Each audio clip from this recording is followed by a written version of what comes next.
আসসালামু আলাইকুম ওয়া রাহমাতুল্লাহি ওয়া বারাকাতুহু।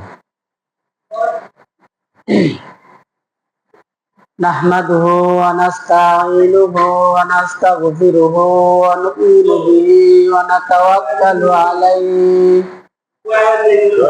ওয়া মিন শুরুরি আনফুসিনা মান ইয়াহদিল্লাহু ফালা মুদিল্লা লাহু ومن يضلله فلا هادي له ونشهد أن لا إله إلا الله وحده لا شريك له ونشهد أن سيدنا مولانا محمدا عبده ورسوله أرسله بالحق بشيرا ونذيرا وداعيا إلى الله بإذنه وسراجا منيرا. أعوذ بالله من الشيطان الرجيم. بسم الله الرحمن الرحيم. والعصر إن الإنسان لفي خسر إلا الذين آمنوا وعملوا الصالحات وتواصوا بالحق وتواصوا بالصبر. فقال النبي صلى الله عليه وسلم إنما الأعمال بالنيات أو كما قال عليه الصلاة والسلام. صلى الله على سيدنا مولانا محمد وعلى آله وصحبه وسلم. صلى الله على سيدنا مولانا محمد وعلى آله وصحبه وسلم. بلغ العلا بكماله كشف الدجى بجماله حسنت جميع خصاله صلوا عليه وآله. সম্মানিত উপস্থিতি, মহান রব্বুল আলামিনের দরবারে আমরা শুকরিয়া আদায় করি যে মহান রব্বুল আলামিন আপনাকে আমাকে দীর্ঘ একটি বছর পর ঈদুল আজহার নামাজ পড়ার জন্য মসজিদে আসার বসার কথা বলা শোনার তৌফিক দান করছেন। এই জন্য মহান রব্বুল আলামিনের দরবারে আমরা অন্তরস্থল থেকে শুকরিয়া জানাই, বলি আলহামদুলিল্লাহ। আমরা কেন শুকরিয়া জানাইবো? আল্লাহ রাব্বুল আলামিন বলেন, লা ইন শাকারতুম লাযিদান্নাকুম ওয়া লা ইন কাফারতুম ইন্না আযাবি লাশাদীদ। যারা আমার নিয়ামত পায়া নিয়ামতের শুকরিয়া আদায় করবে তাদেরকে আমি নিয়ামত বাড়ায়া দিব, সুবহানাল্লাহ। আর যারা আমার নিয়ামত পায়া নিয়ামতের শুকরিয়া আদায় করবে না তাদের কাছ থেকে আমি নিয়ামত ছিনিয়ে নিয়ে আসবো আর তাদেরকে আমি কঠিন শাস্তি দান করব।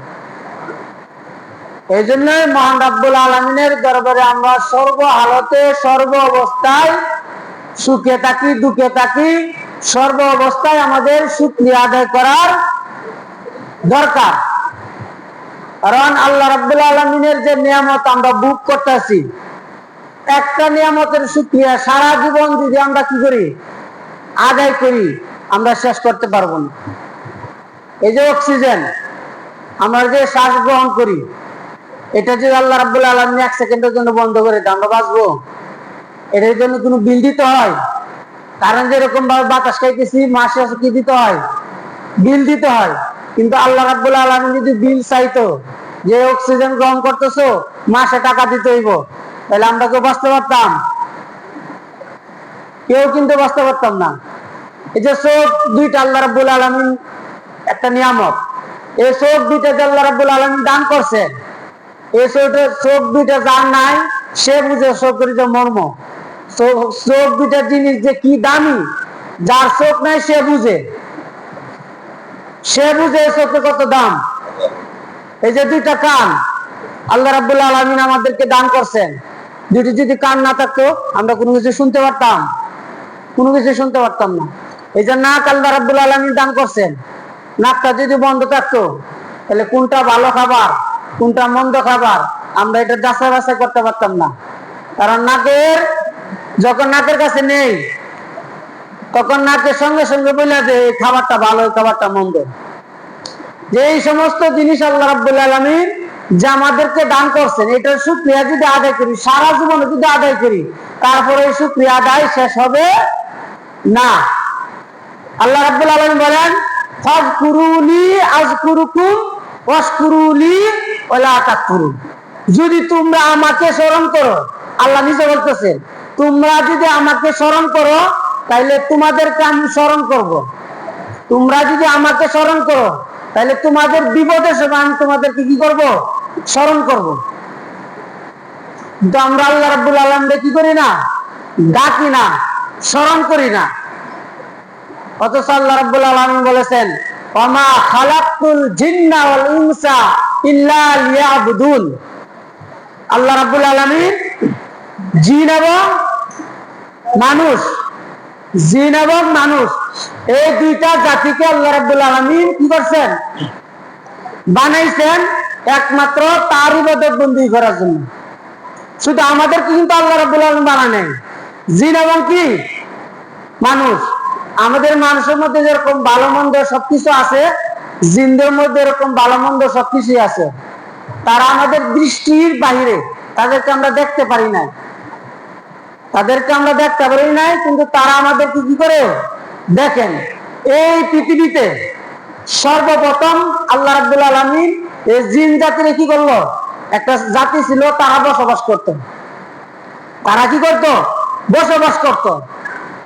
আল্লাহ রাব্বুল আলামিন যখন ফেরেশতার সাথে পরামর্শ করতেছে যে আমি মানুষের কি করব?